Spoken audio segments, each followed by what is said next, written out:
ကျွန်တော်တို့နောက်တစ်ခေါက်ထပ်လာရင်စီးရင်ကျယ်ကိုပဲရွေးချယ်အောင်ပါပါ Cyrus TV ခေါရန်ကြီးသွားတော့ဘယ်နေရာမှာတဲတာလဲဘယ်နေရာတဲလို့အကောင်းဆုံးလဲဘယ်နေရာမှာတဲရမလဲဆိုပြီးတော့ကျွန်တော်အများရွယ်မေးကြပါတယ်အားလုံးကတော့သူ့အနေနဲ့သူကောင်းပါတယ်ကျွန်တော်ကတော့မနစ်ကတော့ဒီနှစ်ကောဒီနေရာတစ်ခုတည်းမှာပဲတဲခဲ့ပါတယ်အဲ့ဒါကတော့စီးရင်ကျယ် resort ပဲဖြစ်ပါတယ်ကျွန်တော်တို့ဒီနေ့အသစ်ဖွင့်တဲ့ကင်းအောင်ခံမှာ2ညရီ3ရက် package ယူတာဖြစ်ပါတယ်ကျွန်တော်တို့သွားတော့ကတော့ package ကတိတ်ဦးကို4,300,000ကျတာပဲဖြစ်ပါတယ်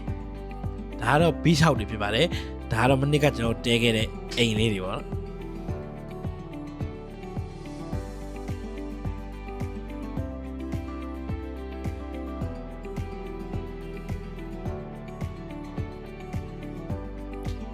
ဒီအိမ်လေးတွေရဲ့ရှိရလဲအခုလိုမျိုးကမ်းခြေကိုလမ်းမြင်နေရတာပဲဖြစ်ပါတယ်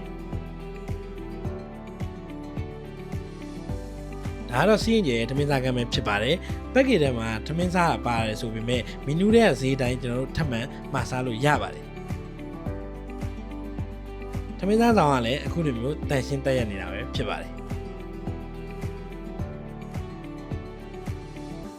ကျွန်တော်စီးရင်ကျယ်ကိုရွေးချယ်တာဒီချက်တစ်ချက်လဲပါပါတယ်အစားအသောက်တွေကအရသာကောင်းမွန်တဲ့အပြင်ပိုရှင်းလည်းတော်တော်များပါတယ်ကျွန်တော်လုံးဝထပ်မှာစားကြမလို့အောင်များတာပါ